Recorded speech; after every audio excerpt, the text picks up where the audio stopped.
Perkenalkan, kami dari kelompok 4 ingin mempresentasikan Dinamika Persatuan dan Kesatuan Bangsa Orde Lama. dan perkenalkan, nama saya Fikri Prayoga. Nama saya Karina Martiana. Nama saya Lela Puspa. Nama saya Dendi Muhammad. Nama saya Bunga Ihodijah. Di sini saya akan membacakan latar belakang dinamika pada masa Orde Lama. Pada masa Orde Lama ini yang disebut dengan masa demokrasi terpimpin.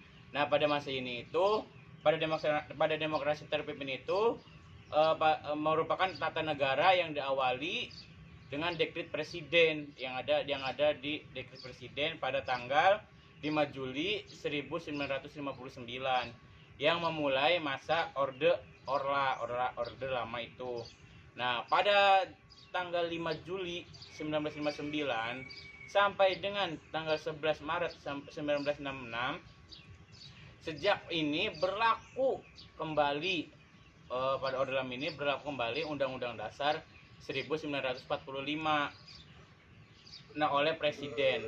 Nah, pada masa ini, pada masa Orde Lama ini berkedudukan sebagai kepala negara. Jadi presiden itu berkedudukan sebagai kepala negara dan sebagai kepala pemerintahan pada masa Orde Lama ini.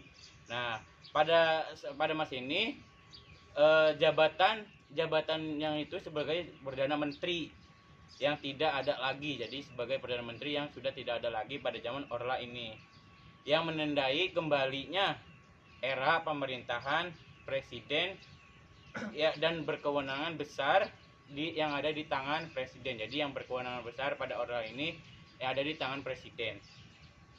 Nah, pada masa ini pengelolaan pemerintahan itu yang diatur berdasarkan produk yang dibuat, yaitu penetapan presiden Penpres nomor 6 tahun 1959 dan nomor 5 tahun 1960 bahwa produk hukum yang secara kelembagaan tidak ada dalam Undang-Undang 1945. Nah, jadi hukum itu yang tidak ada lagi pada Undang-Undang 1945 pada masa Orde ini.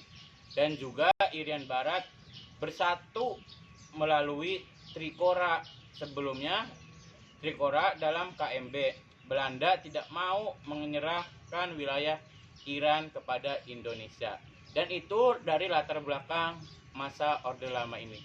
Dan langsung saja kita serahkan ke rekan saya. Nah, di Orde Lama ini terjadi kejadian yaitu pemberontakan 30 SPKI pada malam hingga dini hari.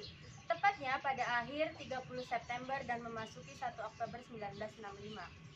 Pemberontakan ini dilakukan oleh PKI untuk mengincar perwira tinggi TNI Angkatan Darat Indonesia. 3 dari ke-6 orang tersebut langsung dibunuh kediamannya, dan sedangkan yang lainnya diculik dan dibawa ke lubang buaya.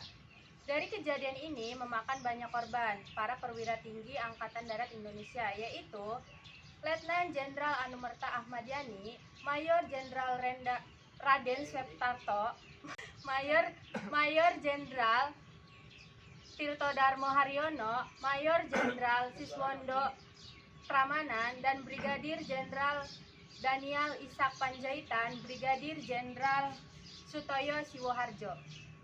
Dan dengan kejadian ini, Indonesia mengalami kondisi inflasi yang sangat tinggi disebabkan beredarnya lebih dari satu mata uang, adanya blokade ekonomi oleh Belanda, kas negara kosong, eksploitasi besar-besaran di masa penjajahan.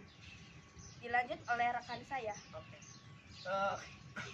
Ini usaha-usaha untuk mengatasi kesulitan ekonomi pada masa Orde Lama. Yang ke-1, program pinjam nasional. Yang kedua, untuk upaya menebus blokade dengan promosi beras ke India. Yang ketiga, konferensi ekonomi 1906 untuk memperoleh kesepakatan masalah produksi dan distribusi makan, sandang, dan administrasi perkebunan. Yang keempat, pembentukan Planning Board atau bisa disebut Badan Perencanaan Ekonomi. Yang terakhir, Asimov Plan yang intinya mengenai usaha swasembada dengan penunjukan yang praktis. Oke, itu dari usaha-usaha untuk mengatasi kesulitan ekonomi pada masa Orde Lama. Dilanjut. Kekurangan Orde Lama. 1. Penetapan kehidupan konstitusional yang tidak berjalan sesuai Undang-Undang Dasar 1945. 2. Pergantian kabinet mencapai 7 kali mengakibatkan kondisi politik tidak stabil. 3. Penentangan ideologi antara nasionalis agama dan komunis. Kelebihan Orde Lama. 1. Presiden Soekarno banyak menyumbangkan gagasan-gagasan dalam politik luar negeri. 2. Indonesia berhasil merebut Irian Barat dan Belanda melalui jalur diplomasi dan militer. 3. Kepemimpinan Indonesia di mata dunia internasional mempunyai sumbangsi besar sebagai pelopor dan pemimpin Asia Afrika. 4. Mampu membangun integritas yang kuat.